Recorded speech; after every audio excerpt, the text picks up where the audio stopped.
ভারতের একটা রাজ্যের বিধানসভা নির্বাচন, মোট 294টি আসন, ভোট দিয়েছেন প্রায় 6.5 কোটি মানুষ।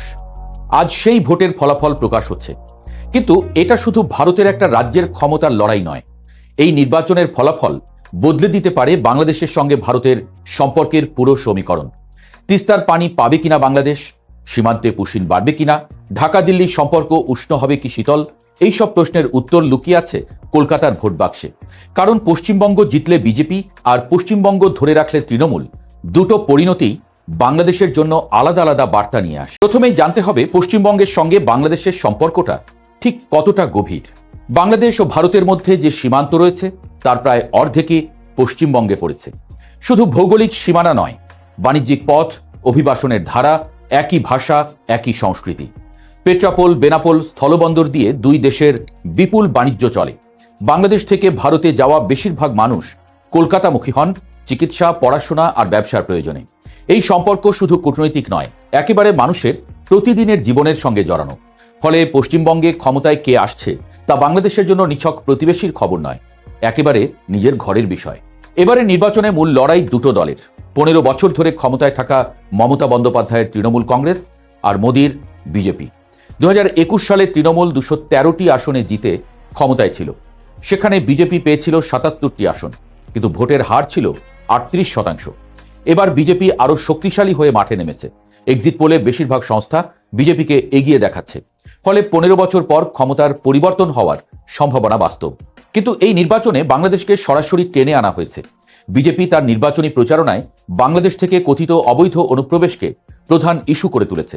সীমান্তবর্তী জেলাগুলোতে মুসলিম ও বাংলাদেশি অনুপ্রবেশকারী, এই ন্যারেটিভকে এক সূত্রে গেঁথে প্রচারণা চালানো হয়েছে।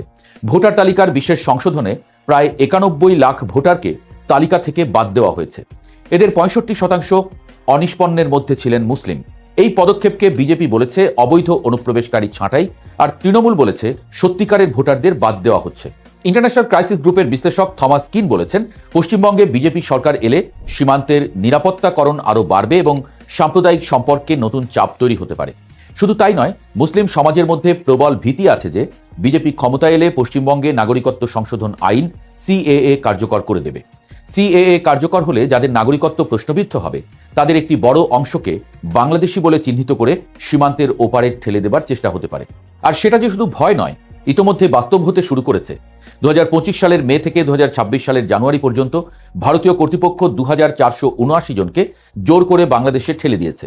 এদের মধ্যে 120 জনকে বর্ডার গার্ড বাংলাদেশ শনাক্ত করেছে ভারতীয় নাগরিক হিসেবে।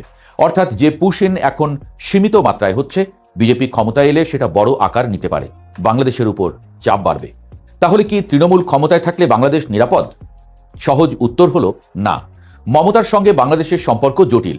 সবচেয়ে বড় উদাহরণ তিস্তা। 2011 সালে তৎকালীন ভারত সরকারের সঙ্গে তিস্তা পানি বন্টন চুক্তি চূড়ান্ত হয়েছিল, কিন্তু মমতা বন্দ্যোপাধ্যায় সেই চুক্তি আটকে দিয়েছিলেন। তারপর থেকে তিনি এই চুক্তির ক্ষেত্রে ধারাবাহিকভাবে বিরোধিতা করে আসছেন। তার যুক্তি, শুষ্ক মৌসুমে পশ্চিমবঙ্গ নিজেই পানি সংকটে ভোগে, তাহলে বাংলাদেশকে কতটুকু দেবে? এই তিস্তা ইস্যু বাংলাদেশের জন্য এখন আরও জরুরি হয়ে উঠেছে। গঙ্গার পানি বন্টন চুক্তির মেয়াদ 2026 সালের ডিসেম্বরে শেষ হচ্ছে। ফলে একসঙ্গে দুটো চুক্তির সংকট সামনে আসছে। বিজেপি জিতলে তিস্তা চুক্তির পথের বাধাটা সরে যাবে, কারণ রাজ্য সরকারের আপত্তি থাকবে না। কিন্তু বিজেপির সীমান্ত নীতি ও সিএএ এর আতঙ্ক নতুন চাপ তৈরি করবে। আর তৃণমূল থাকলে তিস্তা চুক্তি আটকে থাকবে, এটা নিশ্চিত। ঘটনা আরও জটিল হয়েছে বাংলাদেশের নিজের রাজনৈতিক পরিবর্তনের কারণে। গত ফেব্রুয়ারিতে বাংলাদেশে জাতীয় সংসদ নির্বাচনে বিএনপি বিপুল ভোটে জিতেছে। প্রায় 20 বছর পর নির্বাচিত সরকার হিসেবে ক্ষমতায় এসেছে তারা। হাসিনার পতনের পর ভারত বাংলাদেশ সম্পর্ক ছিল অস্থির, ভিসা বন্ধ, বাণিজ্য সীমিত, কূটনৈতিক টানাপোড়েন। তবে এখন দুই দিক থেকেই সম্পর্ক স্বাভাবিক করার চেষ্টা চলছে। ঠিক এই মুহূর্তে পশ্চিমবঙ্গ নির্বাচনের ফলাফল এই সম্পর্কের ভবিষ্যৎ নির্ধারণে বড় ভূমিকা রাখবে। বিশ্লেষকরা মনে করছেন, বিজেপি এবং তৃণমূল দুই পক্ষই বাংলাদেশ সংক্রান্ত ন্যারেটিভকে পশ্চিমবঙ্গের ভোটারদের সামনে কিভাবে তুলে ধরে তার উপর নির্ভর করছে সীমান্ত অঞ্চলের মানুষের মনোভাব। অর্থাৎ বাংলাদেশ এখন পশ্চিমবঙ্গের ভোটের কার্ড, আর পশ্চিমবঙ্গের ভোটের ফলাফল বাংলাদেশের নীতির কার্ড। সব মিলিয়ে পশ্চিমবঙ্গের এই নির্বাচন বাংলাদেশের জন্য 4টি বড় প্রশ্নের উত্তর লুকিয়ে রেখেছে। 1. তিস্তার পানি কি বাংলাদেশ পাবে? 2. সীমান্তে পুশিন কি বাড়বে? 3. সিএএ এর আতঙ্ক কি বাস্তবে রূপ নেবে? 4. ঢাকা দিল্লি সম্পর্ক উষ্ণ হবে নাকি আবারও শীতল হবে? বিজেপি জিতলে একরকম হিসাব, তৃণমূল জিতলে আর এক রকম। কিন্তু যেই জিতুক, বাংলাদেশকে নতুন সমীকরণের সঙ্গে মানিয়ে নিতে হবে। কারণ পশ্চিমবঙ্গ শুধু একটা ভারতীয় রাজ্য নয়, এটা বাংলাদেশের সবচেয়ে গুরুত্বপূর্ণ প্রতিবেশী, সবচেয়ে প্রভাবশালী সীমানা।